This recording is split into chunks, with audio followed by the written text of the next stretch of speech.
The dust swirled around Martha's worn boots as she stepped down from the wagon, her calloused hands gripping the wooden seat for support. The Henderson Ranch stretched before her like a promise and a threat all at once, its weathered buildings standing defiant against the endless Texas sky. She'd traveled 3 days from town, her few belongings packed in a single carpetbag, answering an advertisement that had seemed too good to be true. Cook wanted it had read, "Good wages for honest work." What it hadn't mentioned was the loneliness that seemed to seep from every board of the ranch house like morning mist. Samuel Henderson emerged from the barn, his broad shoulders carrying the weight of too many years and too much responsibility. His face, weathered by sun and sorrow, held the kind of wariness that comes from fighting battles on too many fronts. Behind him trailed a small figure, a girl of perhaps 7 years with hair the color of wheat and eyes that held more questions than any child should carry. Martha's heart clenched as she recognized something familiar in those eyes, something she'd seen in her own mirror during the darkest days after her husband's death. "Mrs. Sullivan," Samuel said, removing his hat with practiced politeness. "I'm grateful you've come. This is my daughter, Emma." The girl peered around her father's legs, studying Martha with the intensity only children possess. There was something fragile about her, like a wildflower growing in rocky soil, beautiful but struggling against harsh conditions. Martha knelt to the child's level, her voice gentle as morning rain. "Hello, Emma. You can call me Martha if you'd like." The girl nodded solemnly but didn't speak, her small hand finding her father's weathered fingers and holding tight. In that simple gesture, Martha saw a story of loss that mirrored her own, and something deep in her chest began to ache with recognition. The ranch house interior spoke of a man trying to raise a child alone, of good intentions hampered by inexperience. Dust gathered in corners where a woman's touch had once kept it at bay, and the kitchen held the stark efficiency of someone who cooked for survival rather than comfort. Samuel showed her to the small room off the kitchen that would be hers, apologizing for its modest size. Martha assured him it would do perfectly, though she noticed how Emma lingered in the doorway, watching every interaction with careful eyes. That first evening, Martha prepared a simple meal of beef stew and fresh bread, the familiar rhythm of cooking soothing her nervous energy. She found herself humming softly, an old song her mother had taught her, and was surprised when she heard a small voice join in tentatively from the doorway. Emma stood there, still cautious but drawn by the melody like a moth to flame. "My mama used to sing that song," Emma whispered, her voice barely audible above the bubbling stew. Martha's hands stilled on the wooden spoon, her heart breaking for this small girl who carried such heavy memories. She turned and opened her arms, not presuming to hug but offering comfort if it was wanted. To her surprise, Emma ran to her, burying her face against Martha's apron with a sob that seemed to come from the depths of her small soul. Samuel found them there minutes later, the widow and his daughter wrapped in an embrace that spoke of shared understanding. His jaw tightened, and Martha saw the fear in his eyes, the terror of a man who'd already lost too much and couldn't bear to hope for more. She released Emma gently, smoothing the girl's hair with hands that remembered their own daughter, lost to fever 3 winters past. "Supper's ready," Martha said softly, pretending not to notice the tears in Samuel's eyes or the way his hands shook slightly as he helped Emma into her chair. They ate in relative quiet, but it was a comfortable silence, broken only by Emma's occasional questions about Martha's life before the ranch. Martha answered carefully, sharing stories of her garden and her cooking, but keeping the deeper wounds close to her chest. After dinner, Martha began clearing the dishes, but Emma remained at the table, tracing patterns in the wood with her finger. "Martha," she said suddenly, her voice small and uncertain, "when Mama was alive, she used to tuck me in at night. Papa tries, but he doesn't know the right words." The admission hung in the air like smoke from a dying fire, heavy with need and unspoken longing. Samuel's face reddened, and he started to speak, but Martha caught his eye and shook her head almost imperceptibly. "I'd be honored to tuck you in, if your papa thinks it's all right," she said, her voice steady despite the emotion threatening to overwhelm her. Samuel nodded stiffly, his pride warring with his daughter's obvious need. That night, Martha followed Emma to her small bedroom, with its patchwork quilt and collection of carved wooden animals that spoke of a father's love expressed through patient craftsmanship. Emma changed into her nightgown and climbed into bed, pulling the covers up to her chin, and looking at Martha with eyes that held more hope than they had any right to. Martha sat on the edge of the bed, her hands folding naturally in her lap. "What did your mama used to say?" she asked gently. Emma's eyes grew distant, reaching back through memory to touch something precious. "She'd tell me that angels watched over little girls while they slept, and that love was stronger than the dark," Emma whispered. "She'd brush my hair and sing the song about the mockingbird, and then she'd kiss my forehead right here." She pointed to a spot just above her eyebrows, and Martha felt tears threatening again. Without thinking, Martha began to brush Emma's hair with gentle strokes, her voice soft as she sang the familiar lullaby. Emma's eyes fluttered closed, and for a moment, Martha could almost feel her own daughter's presence in the room, a blessing and a benediction. When she finished the song, she pressed a kiss to Emma's forehead, exactly where the child had indicated. "Sweet dreams, little one," Martha whispered. "You're safe now." As she turned to leave, Emma's small hand caught hers. "Will you tuck me in again tomorrow?" The question was barely audible, but it struck Martha like lightning, illuminating corners of her heart she'd thought permanently darkened. She squeezed the small hand gently. "Every night that you want me to," she promised, and meant it with every fiber of her being. From the hallway, Samuel watched the exchange, his own heart breaking and healing simultaneously. He'd hired Martha to cook and keep house, but already he could see she was becoming something more precious than gold to his daughter. The fear of loss battled with gratitude in his chest, creating a storm of emotions he wasn't equipped to handle. The days that followed fell into a rhythm as natural as breathing. Martha rose before dawn to start breakfast, the smell of bacon and fresh coffee filling the house with warmth and promise. Emma would appear in the kitchen like a small ghost, drawn by the sounds of domesticity she'd missed so desperately. Samuel would join them, usually after completing the early morning chores, his eyes always cautious but increasingly grateful. Martha discovered that Emma was bright beyond her years, but had grown quiet and withdrawn in the months since her mother's death. She coaxed stories and laughter from the girl like water from a reluctant well, using patience and gentle humor to draw her out. She taught Emma to knead bread, her small hands working beside Martha's weathered ones, both of them covered in flour and giggling at their mutual clumsiness. Samuel found himself lingering in the kitchen longer than necessary, drawn by the sound of his daughter's laughter, a sound he'd thought might be lost forever. He watched Martha move through his house with quiet competence, bringing order to chaos and warmth to cold spaces. She never overstepped, never presumed to take his late wife's place, but somehow she made the house feel like a home again. The turning point came on an evening when a terrible storm lashed the ranch, wind howling like a banshee and lightning splitting the sky in brilliant, terrifying displays. Emma woke screaming, her small body trembling with fear that went deeper than the weather. Samuel reached her first, but his attempts to comfort her only seemed to make her more agitated. Martha appeared in the doorway in her nightgown and wrapper, her hair loose around her shoulders. Without hesitation, she moved to Emma's bed and gathered the frightened child in her arms, rocking her gently while singing softly. Emma's sobs gradually subsided, replaced by hiccuping breaths as she clung to Martha like a lifeline. "The angels are working extra hard tonight," Martha whispered against Emma's hair. "Sometimes they have to make a lot of noise to chase away the really bad dreams. But they'll keep you safe, I promise." Samuel watched from the doorway, struck by the naturalness of the scene, the way Martha seemed to know exactly what Emma needed. As the storm raged on, Emma refused to let Martha leave. Samuel brought a chair from the kitchen, and Martha settled into it beside Emma's bed, her hand resting on the child's back. Samuel remained in the doorway, feeling like an intruder but unable to leave.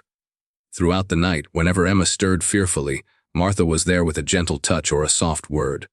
When morning came, Emma was curled against Martha's side in the chair, both of them sleeping peacefully despite the uncomfortable position. Samuel made breakfast himself that morning, the least he could do after Martha's night-long vigil.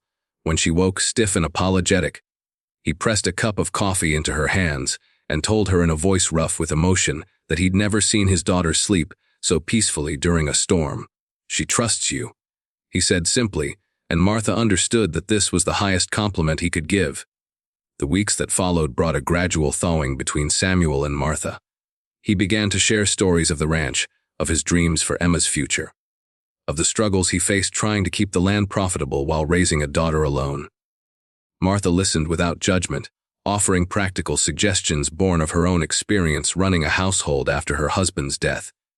She learned that Samuel's wife had died in childbirth 3 years earlier, trying to give him the son he thought he needed. The guilt he carried was visible in the careful way he treated Emma, as if she were made of spun glass and might shatter at any moment.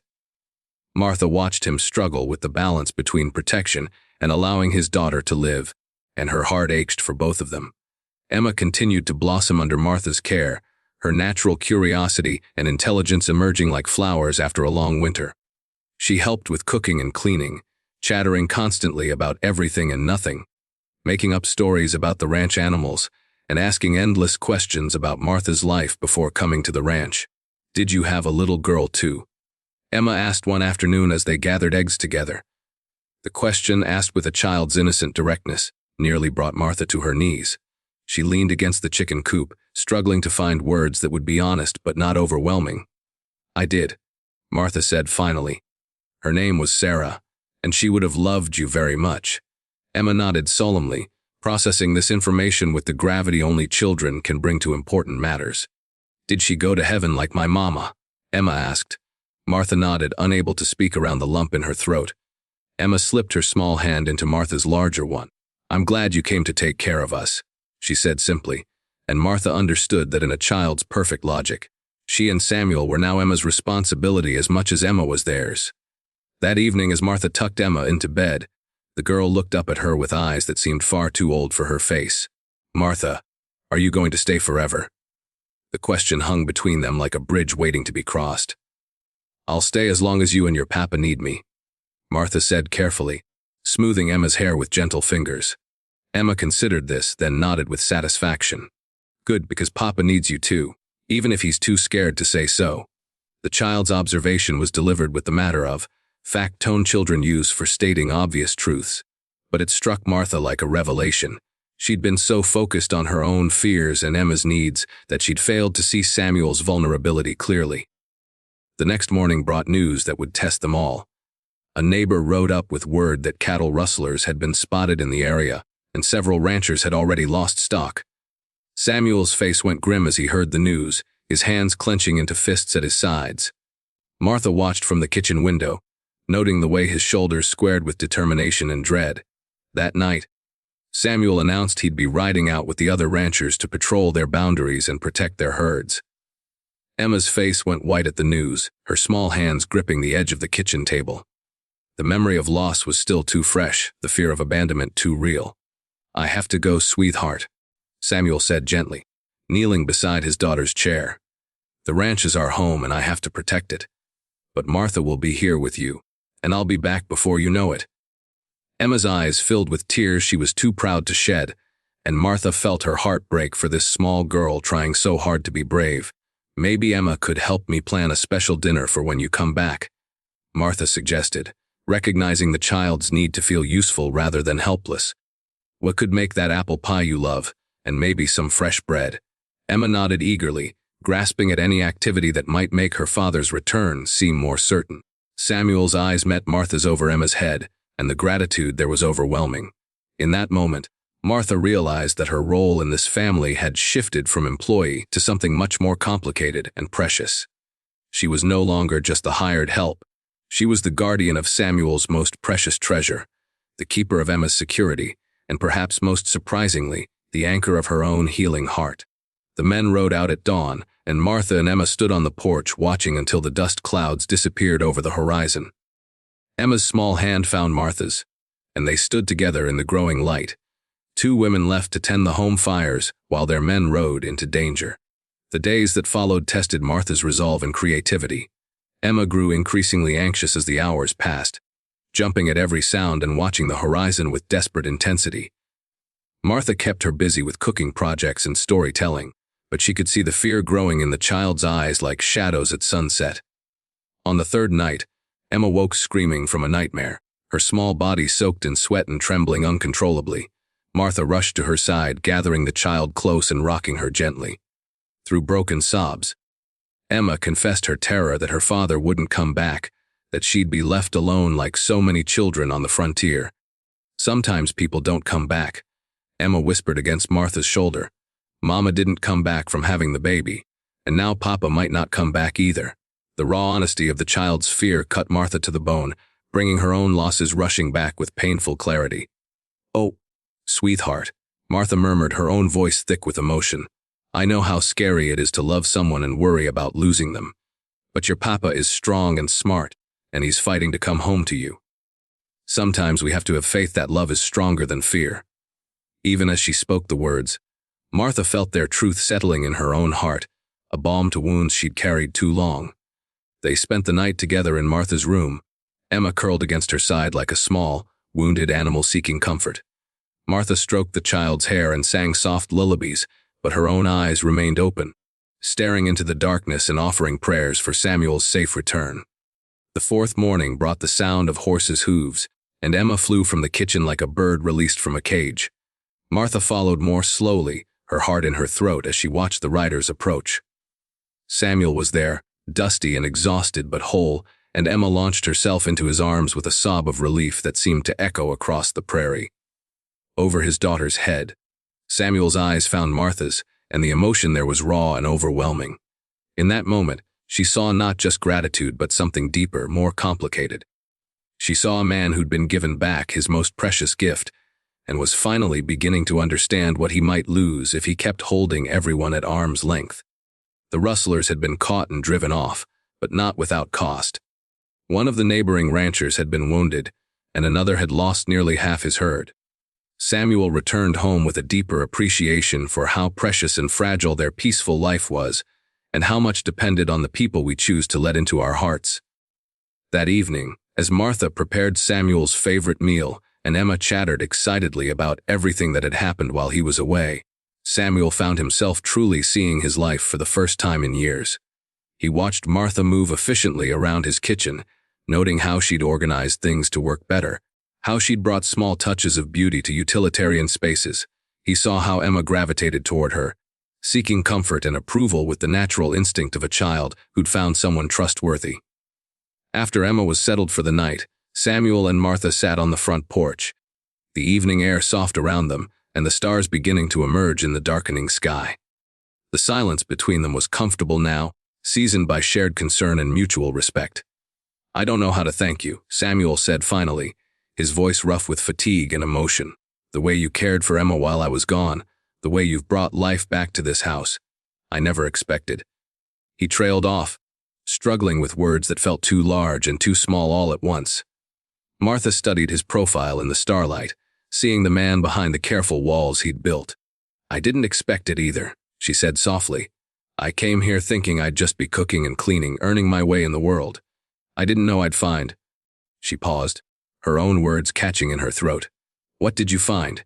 Samuel asked, turning to look at her directly for the first time since her arrival. Martha met his gaze steadily, drawing courage from the honest concern she saw there. "I found a reason to hope again," she said simply. "I found a little girl who needed someone to tuck her in, and a man who was carrying too much alone, and a house that wanted to be a home again." Samuel's breath caught at her words, and Martha saw the exact moment when his careful defenses crumbled. "Martha," he said, her name carrying weight it had never held before. "I can't offer you much. This ranch life is hard and dangerous, and Emma and I both carry scars that may never fully heal. But if you're willing, if you think you could build a life here—" He couldn't finish the sentence, but Martha heard everything he couldn't say in the spaces between his words. She reached across the distance between their chairs and took his calloused hand in hers, feeling the strength and gentleness there, the capacity for both hard work and tender care. "I'm already building a life here," she said quietly. "Every morning when I make breakfast, every evening when I tuck Emma in, every moment when I see her smile or hear her laugh. The question is whether you're ready to let us." Samuel's fingers closed around hers, and Martha felt the rightness of it settle in her bones like coming home. They sat together in the peaceful darkness, two wounded souls finding healing in the simple act of choosing to trust again.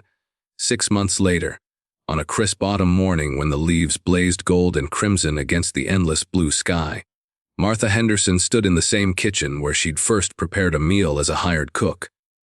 But now she was preparing a wedding feast, her hands steady and sure as she worked beside Emma, who had insisted on helping with every detail. The small ceremony had been simple but meaningful, attended by neighbors who'd watched their unlikely family grow together with approval and joy.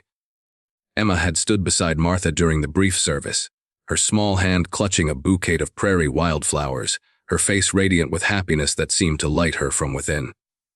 As the celebration continued around them, Martha found herself thinking of the journey that had brought her to this moment.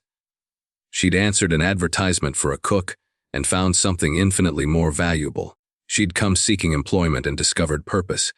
She'd arrived as a widow trying to survive and had become a woman learning to live again. Samuel appeared beside her, his hand coming to rest on her waist with the natural ease of new husbands everywhere. "Any regrets, Mrs. Henderson?" he asked, his voice warm with affection and just a hint of the uncertainty that still occasionally surfaced. Martha looked around the kitchen filled with friends and neighbors, at Emma helping serve cake with the serious concentration of a child given important responsibilities, at the man who'd learned to trust again despite his fears. Her heart felt full to bursting with gratitude and love and hope for the future they'd build together.